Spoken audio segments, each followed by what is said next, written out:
ओम गंग गणपते नमः। आप सभी का मेरे चैनल पर बहुत बहुत स्वागत है। इस वीडियो में हम श्री सत्यनारायण भगवान की कथा सुनेंगे। एक समय की बात है, नैमिषारण्य तीर्थ में सोनकादिक 88,000 ऋषियों ने श्री सूत जी से पूछा, हे प्रभु, इस कलयुग में वेद विद्या रहित मनुष्यों को प्रभु भक्ति किस प्रकार मिल सकती है तथा उनका उद्धार कैसे होगा।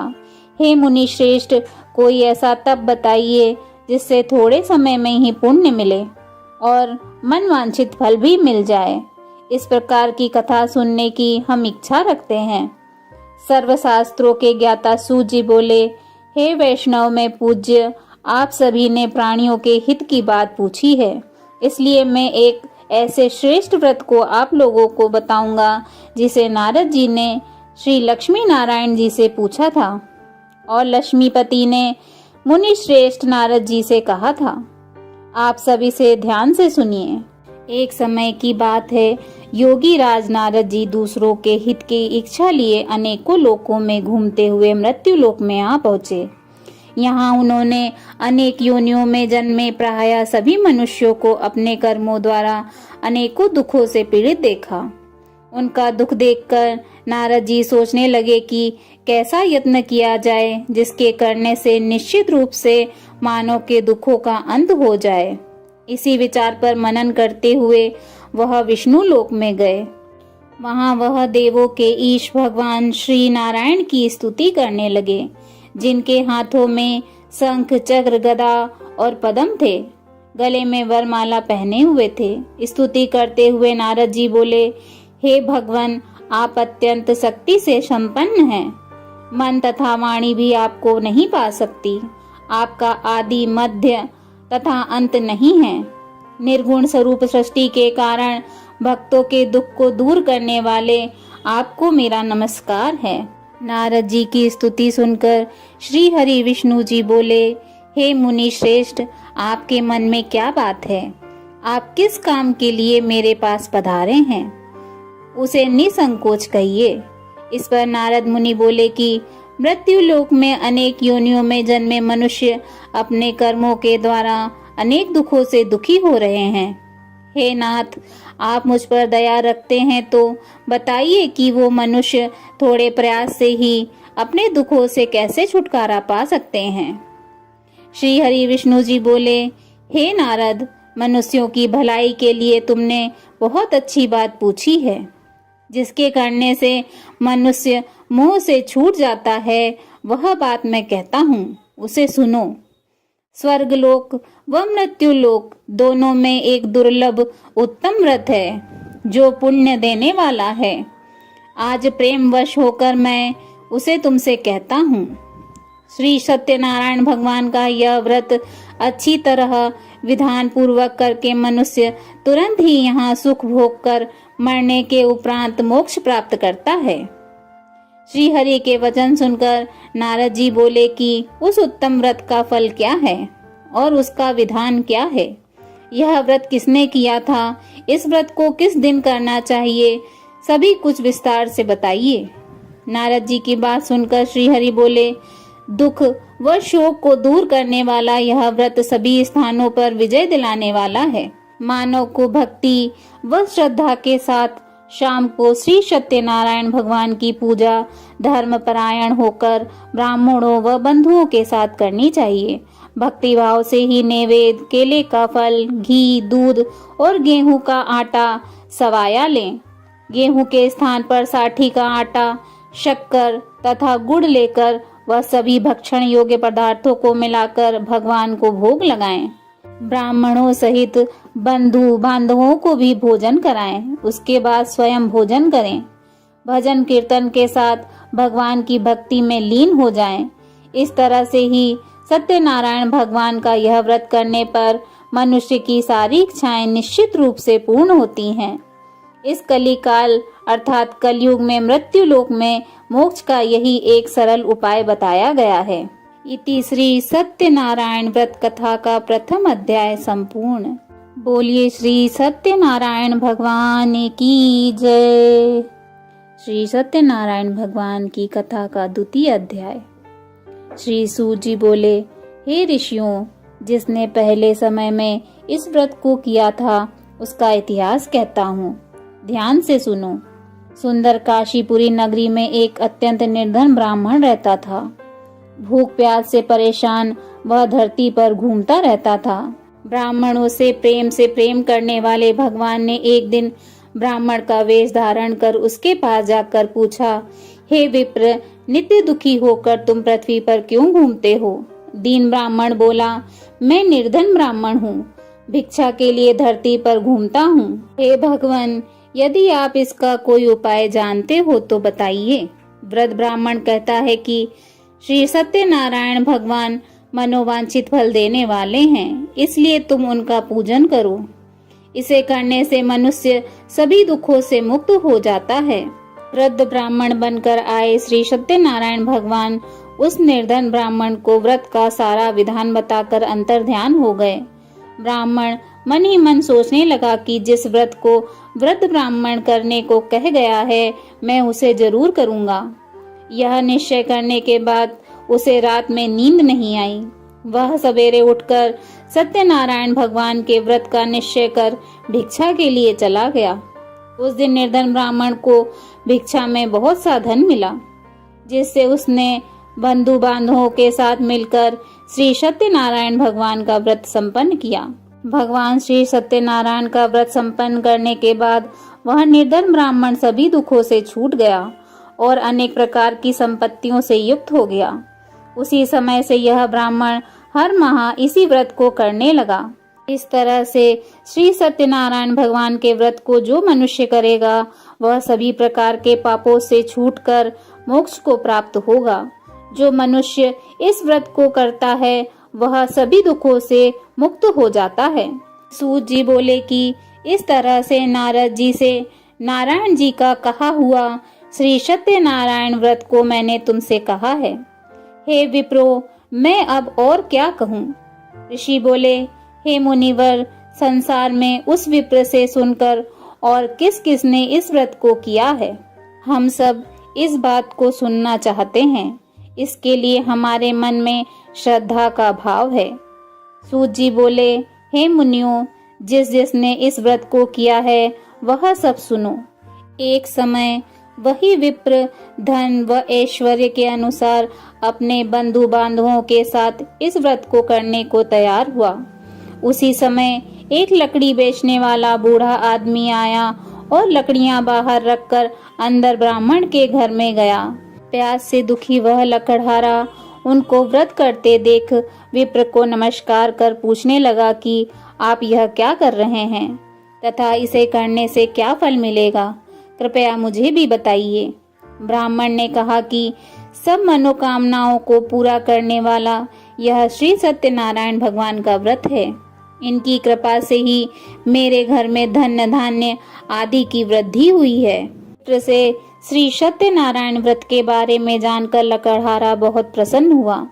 चरणामृत लेकर वह प्रसाद खाने के बाद वह अपने घर गया। लकड़हारे ने अपने मन में संकल्प किया कि आज लकड़ी बेचने के बाद जो धन मिलेगा उसी से श्री सत्यनारायण भगवान का उत्तम व्रत करूंगा। मन में इस विचार को ले बूढ़ा आदमी सिर पर लकड़ियां रख उस नगर में बेचने गया जहां धनी लोग रहते थे। उस नगर में उसे अपनी लकड़ियों का दाम पहले से 4 गुना अधिक मिलता है। बूढ़ा प्रसन्नता के साथ दाम लेकर केले, शक्कर, घी, दूध, दही और गेहूं का आटा ले और श्री सत्यनारायण भगवान के व्रत की अन्य सामग्रियां लेकर अपने घर गया।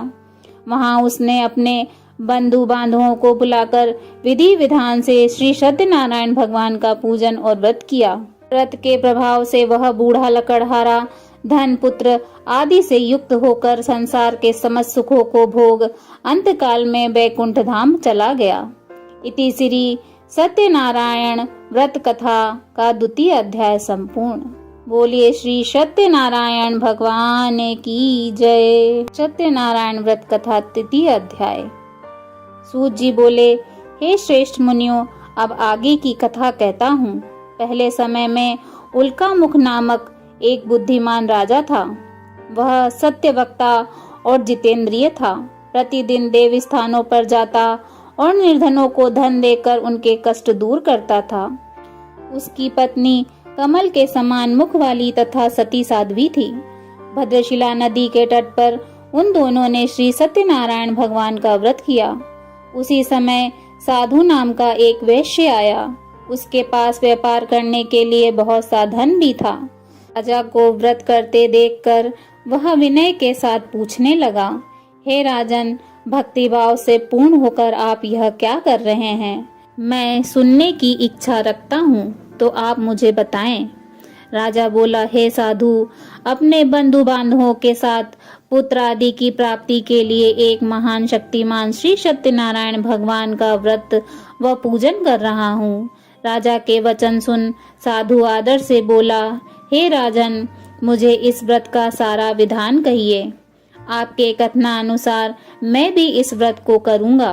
मेरी भी संतान नहीं है और इस व्रत को करने से निश्चित रूप से मुझे संतान की प्राप्ति होगी। राजा से व्रत का सारा विधान सुन व्यापार से निवृत्त हो वह अपने घर को गया। साधु वैश्य ने अपनी पत्नी को संतान देने वाले इस व्रत का वर्णन कह सुनाया और कहा कि जब मेरी संतान होगी तब मैं इस व्रत को करूँगा। साधु ने इस तरह के वचन अपनी पत्नी लीलावती से कहे। एक दिन लीलावती पति के साथ आनंदित हो सांसारिक धर्म से प्रवृत्त होकर श्री सत्यनारायण भगवान की कृपा से गर्भवती हो गई। 10वें महीने में उसके गर्भ से एक सुंदर कन्या ने जन्म लिया। दिनों दिन वह ऐसे बढ़ने लगी जैसे कि शुक्ल पक्ष का चंद्रमा बढ़ता है। माता पिता ने अपनी कन्या का नाम कलावती रखा। एक दिन लीलावती ने मीठे शब्दों में अपने पति को याद दिलाया कि आपने श्री सत्यनारायण भगवान के जिस व्रत को करने का संकल्प लिया था उसे करने का समय आ गया है। आप इस व्रत को करिए। साधु बोला कि हे प्रिय, इस व्रत को मैं उसके विवाह पर करूंगा। इस प्रकार अपनी पत्नी को आश्वासन देकर वह नगर को चला गया। कलावती पिता के घर में रहकर वृद्धि को प्राप्त हो गई। साधु ने एक बार नगर में अपनी कन्या को सखियों के साथ देखा तो तुरंत ही दूतों को बुलाया और कहा कि मेरी कन्या के लिए योग्य वर देख कर आओ। साधु की बात सुनकर दूत कंचन नगर में पहुंचा और वहां देखभाल कर लड़की के सुयोग्य वाणिक पुत्र को ले आया।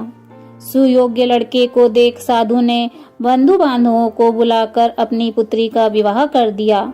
लेकिन दुर्भाग्य की बात यह है कि साधु ने अब भी श्री सत्यनारायण भगवान का व्रत नहीं किया।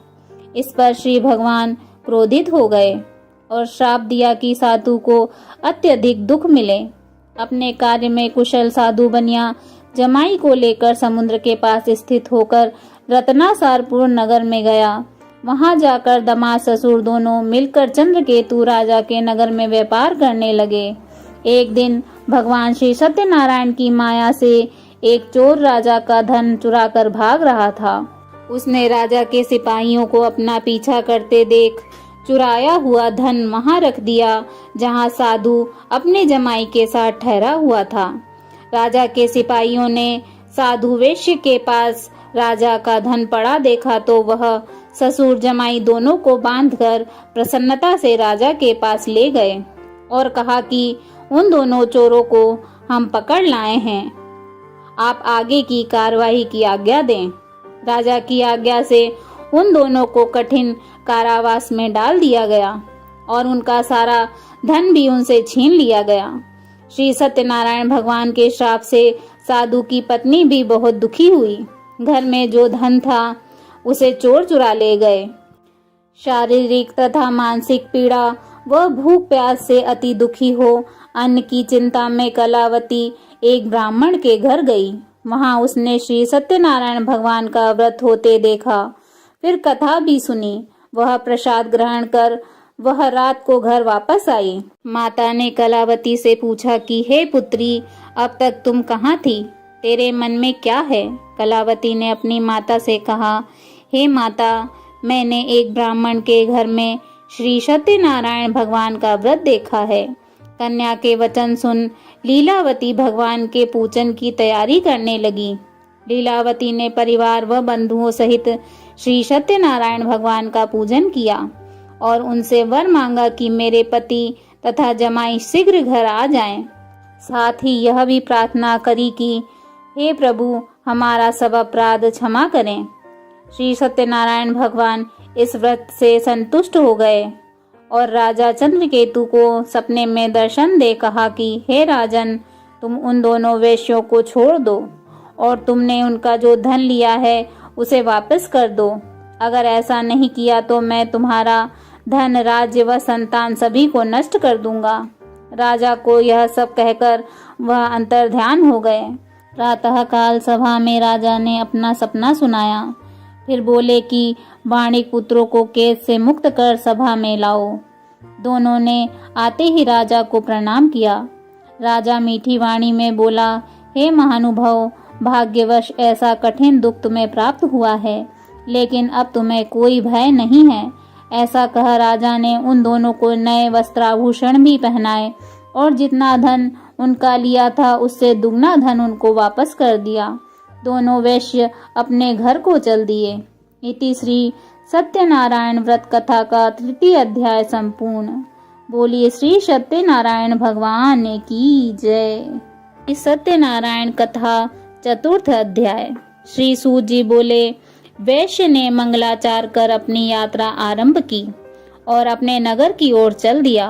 उनके थोड़ी दूर जाने पर एक दंडी वेशधारी श्री सत्यनारायण ने उनसे पूछा, हे साधु, तेरी नाव में क्या है?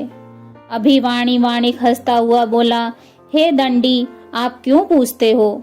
क्या धन लेने की इच्छा है? मेरी नाव में तो बेल व पत्ते भरे हुए हैं। वैश्य के कठोर वचन सुनकर भगवान बोले, तुम्हारा वचन सत्य हो। दंडी ऐसे वचन कह वहां से दूर चले गए। कुछ दूर जाकर समुद्र के किनारे बैठ गए। दंडी के जाने के बाद साधु वैश्य ने नित्य क्रिया के पश्चात नाव को ऊंची उठते देखकर अचंभा मान और नाव में बेल पत्ते आदि देख वह मूर्छित हो जमीन पर गिर पड़ा। मूर्छा खुलने पर वह अत्यंत शोक में डूब गया। तब उसका दामाद बोला कि आप शोक न मनाएं, यह दंडी का श्राप है, इसलिए हमें उनकी शरण में जाना चाहिए, अभी हमारी मनोकामना पूरी होगी। दामाद की बात सुनकर वह दंडी के पास पहुंचा और अत्यंत भक्ति भाव नमस्कार करके बोला, मैंने आपसे जो असत्य वचन कहे थे उनके लिए मुझे क्षमा दें। ऐसा कहकर महान शोकातुर हो रोने लगा। तब दंडी भगवान बोले, हे वाणिक पुत्र, मेरी आज्ञा से बार बार तुम्हें दुख प्राप्त हुआ है। तू मेरी पूजा से विमुख हुआ। साधु बोला, हे भगवान, आपकी माया से ब्रह्मा आदि देवता भी आपके रूप को नहीं जानते, तब मैं अज्ञानी कैसे जान सकता हूँ? आप प्रसन्न होइए। अब मैं सामर्थ्य के अनुसार आपकी पूजा करूँगा। मेरी रक्षा करो और पहले के समान नौका धन से भर दो। साधु वैश्य के भक्ति पूर्वक वचन सुनकर भगवान प्रसन्न हो गए और उसकी इच्छा अनुसार वरदान देकर अंतर्ध्यान हो गए। ससुर जमाई जब नाव पर आए तो नाव धन से भरी हुई थी।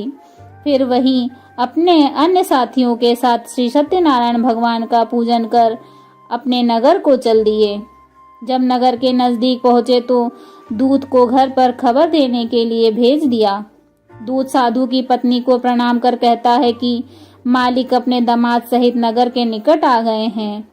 दूत की बात सुन साधु की पत्नी लीलावती ने बड़े हर्ष के साथ श्री सत्यनारायण भगवान का पूजन कर अपनी पुत्री कलावती से कहा कि मैं अपने पति के दर्शन को जाती हूँ, तू कार्य पूर्ण कर शीघ्र आ जाना। माता के ऐसे वचन सुन कलावती जल्दी जल्दी में प्रसाद छोड़ अपने पति के पास चली गई। प्रसाद की अवज्ञा के कारण श्री सत्यनारायण भगवान रुष्ट हो गए और नाव सहित उसके पति को पानी में डुबो दिया। कलावती अपने पति को वहां न पाकर रोती हुई जमीन पर गिर गई। नौका को डूबा हुआ देख वह कन्या को रोता देख साधु दुखी होकर बोला, हे प्रभु, मुझसे और मेरे परिवार से जो भूल हुई है उसे क्षमा करें। साधु के दीन वचन सुनकर श्री सत्यनारायण भगवान प्रसन्न हो गए और आकाशवाणी हुई, हे साधु, तेरी कन्या मेरे प्रसाद को छोड़ कर आई है, इसलिए उसका पति अदृश्य हो गया है।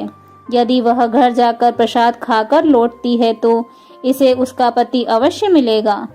ऐसी आकाशवाणी सुन कलावती घर पहुंचकर प्रसाद खाती है और फिर आकर अपने पति के दर्शन करती है। उसके बाद साधु अपने बंधु बांधवों सहित श्री सत्यनारायण भगवान का विधि विधान से पूजन करता है। इस लोक में सभी सुखों को भोग कर वह अंत में स्वर्ग को प्राप्त करता है। इति श्री सत्यनारायण व्रत कथा का चतुर्थ अध्याय संपूर्ण। बोलिए श्री सत्यनारायण भगवान की जय।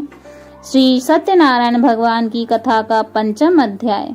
श्री सूत जी बोले, हे ऋषियों, मैं और भी एक कथा सुनाता हूँ, उसे भी ध्यान पूर्वक सुनो। प्रजापालन में लीन तुंगध्वज नाम का एक राजा था। उसने भी भगवान का प्रसाद त्याग कर बहुत ही दारुण दुख प्राप्त किया था। एक बार वन में जाकर वन्य पशुओं को मारकर वह बड़ के पेड़ के नीचे आया। वहां उसने ग्वालों को भक्ति भाव से अपने बंधुओं सहित श्री सत्यनारायण भगवान का पूजन करते देखा। अभिमानवश राजा ने उन्हें देखकर भी पूजा स्थान में नहीं गया और ना ही उसने भगवान को नमस्कार किया। ग्वालों ने राजा को प्रसाद दिया, लेकिन उसने वह प्रसाद नहीं खाया और प्रसाद को वहीं छोड़कर वह अपने नगर को चला गया। जब वह नगर में पहुंचा तो वहां सब कुछ तहस नहस हुआ पाया, तो वह शीघ्र ही समझ गया कि यह सब भगवान ने ही किया है। वह दोबारा ग्वालों के पास पहुंचा और विधि पूर्वक पूजा करके प्रसाद को खाया तो श्री सत्यनारायण भगवान की कृपा से सब कुछ पहले जैसा हो गया। दीर्घ काल तक सुख भोगने के बाद मरणों उपरांत उसे स्वर्ग लोक की प्राप्ति हुई। जो मनुष्य परम दुर्लभ इस व्रत को करेगा तो वह भगवान श्री सत्यनारायण की अनुकंपा से उसे धन्य धान्य की प्राप्ति होगी। निर्धन धनी हो जाता है और भय मुक्त हो जीवन जीता है। संतानहीन मनुष्य को संतान सुख मिलता है और सारे मनोरथ पूर्ण होने पर वह मानव अंत काल में वैकुंठ धाम को जाता है। श्री सूत जी बोले, जिन्होंने पहले इस व्रत को किया है, अब उनके दूसरे जन्म की कथा कहता हूँ। वृद्ध सतानंद ब्राह्मण ने सुदामा का जन्म लेकर मोक्ष की प्राप्ति की। लकड़हारे ने अगले जन्म में निषाद बनकर मोक्ष प्राप्त किया। उल्का मुख का राजा दशरथ होकर वैकुंठ को गए। साधु नाम के वैश्य ने मोरध्वज बनकर अपने पुत्र को आरे से चीरकर मोक्ष प्राप्त किया। महाराज त्वंगध्वज ने स्वयंभू होकर भगवान में भक्ति युक्त हो कर्म कर मोक्ष पाया। इति श्री सत्यनारायण व्रत कथा का पंचम अध्याय संपूर्ण। बोलिए श्री सत्यनारायण भगवान की जय। श्रीमन्नारायण नारायण नारायण भजमन नारायण नारायण नारायण श्रीमन्नारायण नारायण नारायण श्रीमन्नारायण नारायण नारायण लक्ष्मी नारायण नारायण नारायण श्रीमन्नारायण नारायण नारायण। आइए सुनते हैं श्री सत्यनारायण भगवान की आरती। ओम जय लक्ष्मी रमणा, स्वामी जय लक्ष्मी रमणा, श्री सत्यनारायण स्वामी जनपातक हरणा। ओम जय लक्ष्मी रमणा, रत्न जड़ित सिंहासन अद्भुत छवि राजे, स्वामी अद्भुत छवि राजे। नारत करत निरंजन घंटा ध्वनि बाजे। ओम जय लक्ष्मी रमणा, प्रकट भये कली कारण द्विज को दर्श दियो, स्वामी द्विज को दर्श दियो। बूढ़ो ब्राह्मण बनकर, बूढ़ो ब्राह्मण बनकर कंचन महल कियो। ओम जय लक्ष्मी रमणा। दुर्बल भील कठोरा जिन पर कृपा करी, स्वामी जिन पर कृपा करी। चंद्रचूंड एक राजा, चंद्रचूंड एक राजा तिनकी विपत्ति हरी। ओम जय लक्ष्मी रमणा। वैश्य मनोरथ पायो, श्रद्धा तज दीनी, स्वामी श्रद्धा तज दीनी। सो फल भोग्यो प्रभु जी, सो फल भोग्यो प्रभु जी फिर स्तुति कीनी। ओम जय लक्ष्मी रमणा। भाव भक्ति के कारण छिन छिन रूप धर्यो, स्वामी छिन छिन रूप धर्यो। श्रद्धा धारण कीनी, श्रद्धा धारण कीनी तिनको काज सर्यो। ओम जय लक्ष्मी रमणा। ग्वाल बाल संग राजा वन में भक्ति करी, स्वामी वन में भक्ति करी। मन वांछित फल दीनो, मन वांछित फल दीनो दीन दयाल हरि। ओम जय लक्ष्मी रमणा। चढ़त प्रसाद सवायो कदली फल मेवा, स्वामी कदली फल मेवा। धूप दीप तुलसी से, धूप दीप तुलसी से राजी सतदेवा। ओम जय लक्ष्मी रमणा। श्री सत्यनारायण जी की आरती जो कोई नर गावे, स्वामी प्रेम सहित गाए।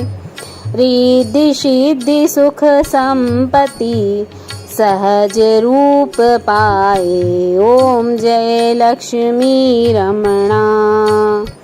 ओम जय लक्ष्मी रमणा। स्वामी जय लक्ष्मी रमणा। श्री सत्यनारायण स्वामी जन पातक हरणा। ओम जय लक्ष्मी रमणा। बोलिए श्री सत्यनारायण भगवान की जय।